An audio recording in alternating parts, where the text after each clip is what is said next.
What's up, guys? Welcome back to Jersey Nick Moto. Now, this is a video I wasn't gonna make. I used to make these little videos about big Harley news stories in the past, but I stopped doing it, and I wasn't gonna make this video, but I've been encouraged to make one and give my opinion on it and whatnot. I wasn't gonna do it, but I got some time to kill on this Saturday morning, so I'll do it. If you're watching this video, I'm sure you've seen all over YouTube these videos about Harley's new woke agenda. Their CEO, board of directors, they've been outed, for lack of better words. There's this guy, Robbie Starbuck, I believe his name is. I think he's a filmmaker. He outed John Deere and Tractor Supply for doing similar things.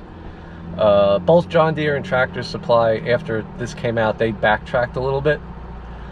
Harley, from what I understand, has not given any public response to what this guy is saying, but he added that Harley corporate is pushing a DEI LGBTQ agenda on its workforce and things that the company supports. They support pride events, woke training. I say woke because I don't even know if any of us know what that really means. They want to diversify their employees, things of that nature. And apparently it's causing outrage through the Harley community and loyal Harley customers, and people are, according to media, now I don't believe any media, I think you have to investigate what's going on, but they're saying people are selling their bikes. There are people that have came out and said they're gonna burn their bikes. They'll never buy Harleys again. They'll never ride Harleys again. I mean, is that true? I don't know.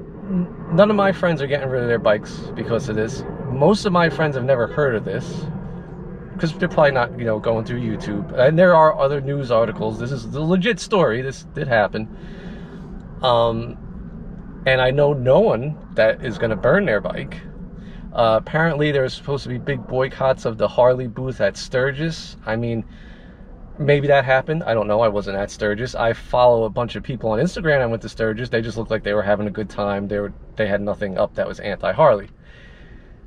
Anyway, so I guess I will give my opinion on this.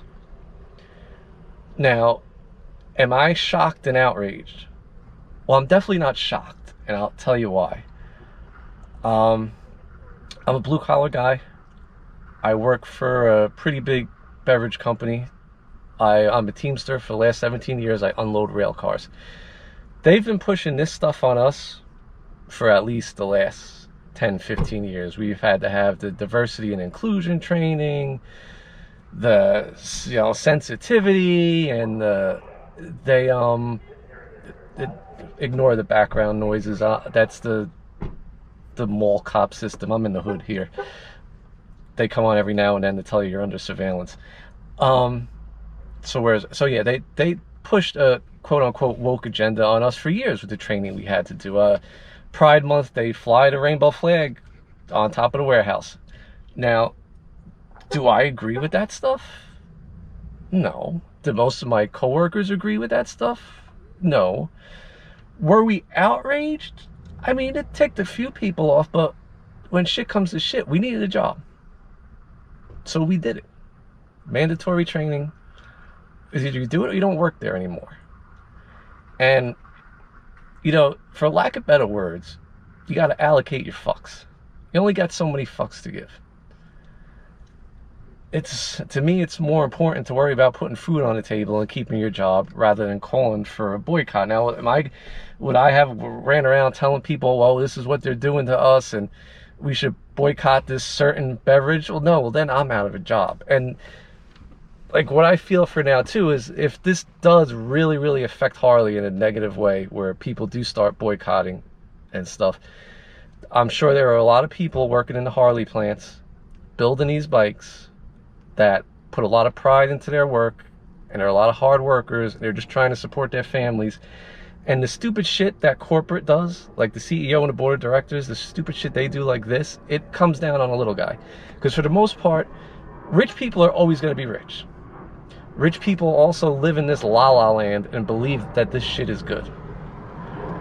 It's the guys, the men and women like us that are hard workers, living week to week, stuff like that, that it falls on us. Because people stop buying Harleys, those people are out of a job. Now, like, they want to diversify their workforce. All right, how about let's use a little bit of common sense?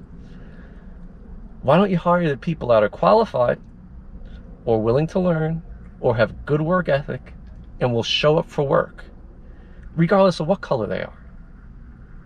How about that? The whole other thing that they support, look, I'm not even going to comment on that. You ask me how many genders there are? All I'm saying about that. As far as being shocked, no, I've been going through this for years. Now, as far as boycotting Harleys, I'll always ride Harleys. I'm not getting rid of my bikes. I have said a while ago that I would probably never buy a new one again. But that's because I felt Harley abandoned their customer base years ago, which were blue-collar men and women that were working hard, wanted this piece of America, wanted to ride a Harley. You know, I've said in many videos how I grew up and why I only ride Harleys. My neighbor, when I was a little kid, blah, blah, blah. You could go back and watch them if you haven't. They made it kind of impossible for us to buy them because of the prices. So that's when I had said I would probably never buy another new Harley. I'm saying probably because who knows, one day I might hit the lottery and want a new bike, and then people are going to go back and say, Jersey Nick, you're a hypocrite. You said you'd never blah, blah, blah, blah. I don't plan on buying another new one. I don't bring my bike to the dealerships for service anymore. For a long time, I either try and figure it out myself. I have a guy, an independent guy, a couple towns over that will do any big stuff for me. You know, I mean, this is a great opportunity if you really don't want to give Harley money to start supporting your independent shops. I mean, again, so what I'm doing isn't really helping the company either, because I really don't want to give the dealerships money anymore, just because I've been screwed over by the dealerships with service and things like that, and I'm not going to get into it. So I mean, I get that. I get why people are upset. Harley is this, you know, American brand that always was the tough, you know, tough blue collar men and women, you know, things like that. And then you see this kind of agenda leaks out that they're pushing. And if you don't work for a corporate company, you might be surprised. But like I said, I've been going through this for a long time. And I'll tell you what, it doesn't work. Like at my job, it backfires. All right, so you're sending a bunch of Teamsters through this training. Let's back up. A bunch of Teamsters from New Jersey. Now, we are the ball breaking capital of the world.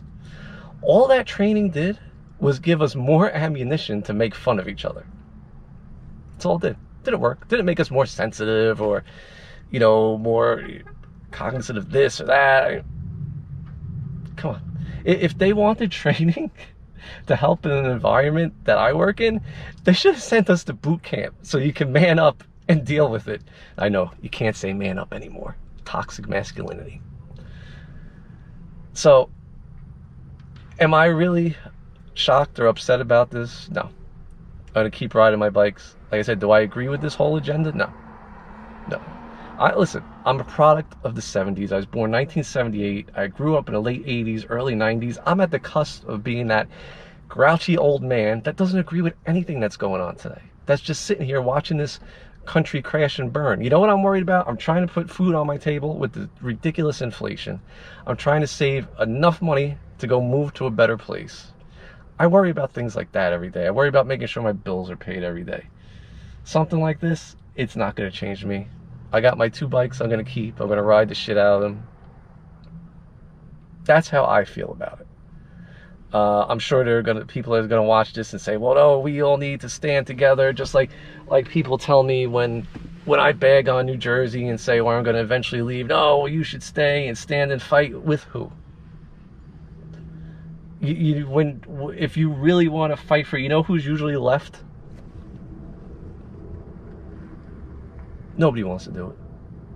They'll talk a big game. I'm speaking from experience. That's my take on this. I'd like to hear what you guys think. Leave it in the comments, whether you agree with me or whether you don't. Are you gonna sell your Harley? Are you gonna burn your Harley? All right, listen, I'll make you an offer. If you're gonna burn your Harley, okay?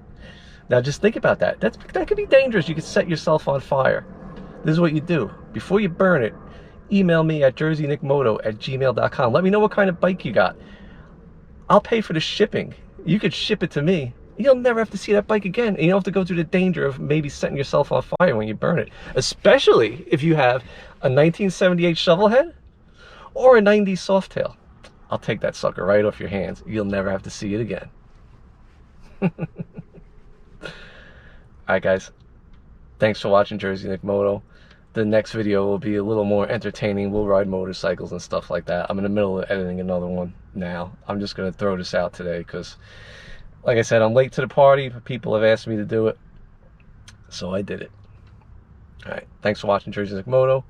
Like, comment, subscribe if you have not yet. See you all in the next one. Keep your head on a swivel out there. Later.